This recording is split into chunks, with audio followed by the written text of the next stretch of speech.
Gavumenti nekusanga ng'okutte ekkubo eririmu ebinyango liyiwa mu kolansi bakusiba. Kasolo badde okimanyi? Okusanga otabudde bikolansi bw'oyiwamu ettaka bw'onyiganyiga bw'oyiwawo kolansi ofundikira oli mukomera. Lwaki kutaataaganya nteekateeka za gavumenti? Enteekateeka za gavumenti awo zaagalawo binnya goziba byaki. Obutambi ng'obwo bannange buzaalidde Sheikh Kiti Akanyamberege era CDF Muhoozi Kainerugaba bannannyini nsi abaawamba eggwanga lino ne bamala. Tebaagala muntu yenna ayogera ku kintu kyonna kikwata ku bantu ng'oba ayogera ku kunyigirizibwa kw'abantu yalabudde nti ggwe muliro buliro. Kati nga sinabakubuulira ngeri gye yamwewereddemu, kansooke nkuzannyira obutambi bwe nsobodde okufunayo okwo tulabe Sheikh Kiti ono kiki Muhoozi lwaki obutambi buno bumunyiizizza nnyo. Tebakooya nnyo, abantu tebalina nnyo kye batugamba. Buli kye yategeka nga kyaffe baagala tebaagala. Buli kye yategeka nga kikyo baagala tebaagala. Ndowooza bwe tukwata omuntu mu mpamba eyo ne famire yetu gitwalire eddala. Kati tubaleke eddaani nga kwono Allah kwabadde ayisiriza bafune ekyokulya. Kakana alina amakaaga ngaja ati omu Nakawere. Ewikisi 3 Nakawere tamanyi bba gyali. Bino ebintu tuli mu ggwanga ki? Ani agenda okubi? Obuzibu tusinga okufuna ndi bino tubyogerera wano olya nga nti seeka. Kati tukole ki? Tukole ki? Saagala kuyingirira byabufuzi nawe olumu nkemebwa. Bw'otunuulira ebyali ebigambo by'omukulembeze w'eggwanga lino nga tannatuuka mu kifo ekyo, ebyali ebigambo bye ne byakoledde mu kifo ekyo byanjawulo. Wangi ebyali ebigambo bye nga tannakituukamu kuba kirimu mu biseera ebyo yalanga abantu balimba tekisoboka ng'asinzira wa bwe yakituukamu ate talina omukisa gujja tuga nti ekituufu. Era ndi muwagizi nnyo abapulezidenti bakyali babiri ate Allah yansaasira bombi bafu. Amini muwa akalulu mu Kabuli gyali. Allah amusaasire era amusonyiwe. Ntuli ffenna n'omulala abadde akulembera Tanzania juuza awo yakafa ono omukyala muddire mbigere. Abasigadde nze ku byenzize mpulira emirundi mingi byoyogera kuba bangi bwe twali tetunnafuna sente nti kanifuna sente zange. Nsaba Allah ansonyiwe. Nali omu kubalooza nga nti koogule mu lukanga lwaki oyita ku bantu. Munnange emirundi mingi atagiina bw'abirowooza obayitako ate ng'obalabye ate ng'ogenderedde.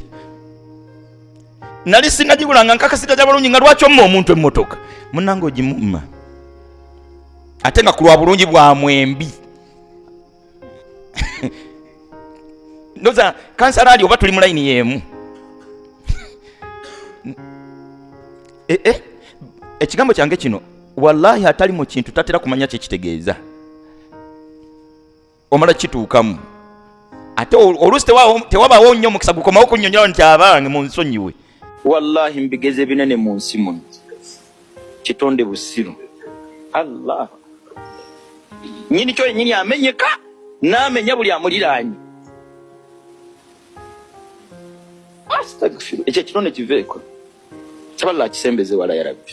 Muliba muli awo ati afudde oba ekirala bamuwambye.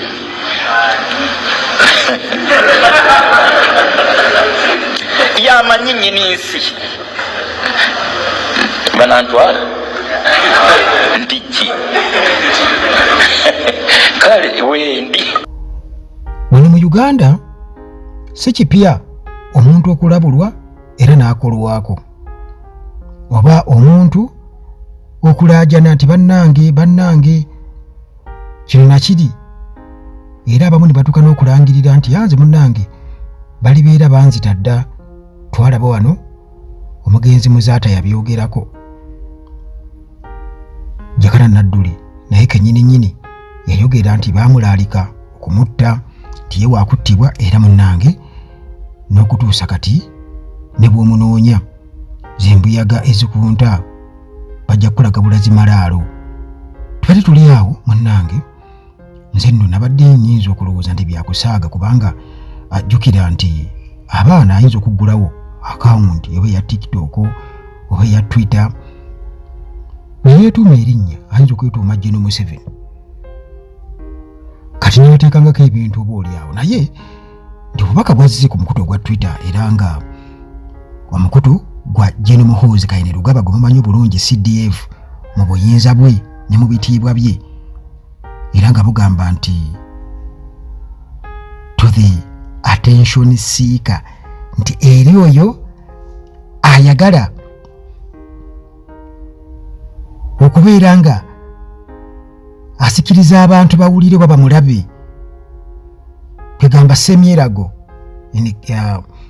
mu njogera ennyangu nga gwayogerako si mulala ye Sheikh Kiti gwe tumanyi obulungi omusajja gwe baali badde oyita n'amwatulira kubanga ono obutambi bwe bungi nnyo tubulabe ku mutimbagano nga ayogera ng'era ebigambo by'owulidde awo byayogedde obubaka buno obugambibwa okuba nti bwabadde buva eri Muhoozi Kainerugaba ate nga si gwe mulundi ogusoose era okubeera nga ayogera kuba yayogera mujjukira bwe yalabula Robert Kyagulanyi Ssentamu nti ekyakutuukako mu Arua kiyinza okuddamu okubaawo ate nga ffenna tukimanyi bulungi nnyo nti mu Arua essasi lyakubwa mu mmotoka ya Bobi Wine era yasindika wuma driver wa Bobi Wine bw'atyo bwe yafa kakati munnange ebigambo ebyo ne birabika nga si byakutwala butwaza awo kuteekayo gwa naggamba nti just bibuuze byakomalwa muganda wange ebigambo biteekebwa mu nkola wano e Uganda era abasajja muganda wange basobola okutwala byonna gye babeera baagadde ne bakuyisa mu mpisa yonna gye babeera bakoze eki basazeewo emipiira ne bagisika na buli kimu kye baagala okukola bakikukola batunyumiza ba Edi mu 20 abasajja babagambanga nti kutamajjamu empale olwo n'asooka akwata emabega eri n'akubikkula buutu ne banoonyayo bbo muteebereza omusajja ku gagala ago abamu baali bakubi b'amayinja agagalo gonna galiko n'enkyakya ng'akwata emabega asookoolayo mbajjeyo bbomu abasajja abo kakati munnange ebyo ebibeereyo tetumanyi abaana baffe abawala be baakwata abamu ku bakyala aboogera nabo bagamba nti banyumya bingi batya buti kujja kwogera nti oba oli abayinza okufuuka ekisekererwa naye nti baabayisa mu bingi nnyo nnyo agamba nti Mr. Kiti, if you don't stop attacking our great leaders nti mukulu Kiti bw'otagezaako oba singa tolekeraawo kulumbagana bakulembeze baffe ab'amaanyi I swear in the name of God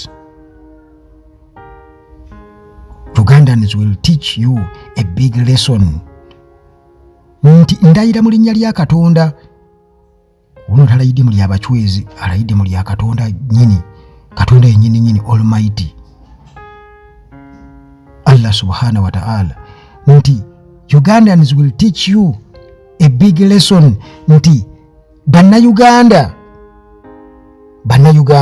kigambo kino kinsanyusizza nti Bannayuganda kubanga Bannayuganda tetusobola kubanga ebintu byayogedde kati ng'ebyowulidde mu katambi ako nti gavumenti ye enteekateeka zaayo mu amakubo oyagalamu binnya kati obubaka si bubi ffe nga bannansi tetusobola sisuubira ntusobola okubeera nga ate tumukolako obulabe kati yagamba nti Ugandans will teach you a big lesson Bannayuganda bajja kusomesa essomo semasomo and you will learn to respect leaders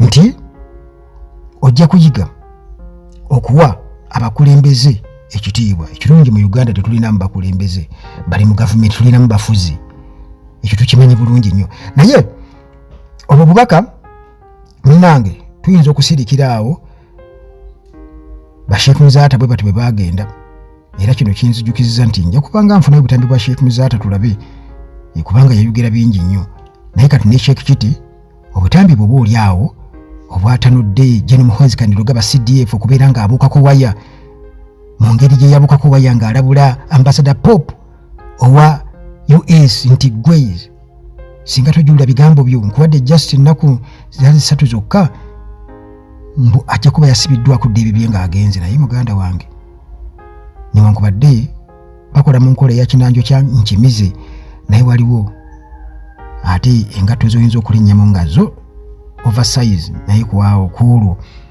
kirabika ndowooza yalina okulya ebigambo bye yalina okubirya kubanga kyali tekisobokerako ddala n'okutuusa kati Ambassador Pope teyeetondanga naye waali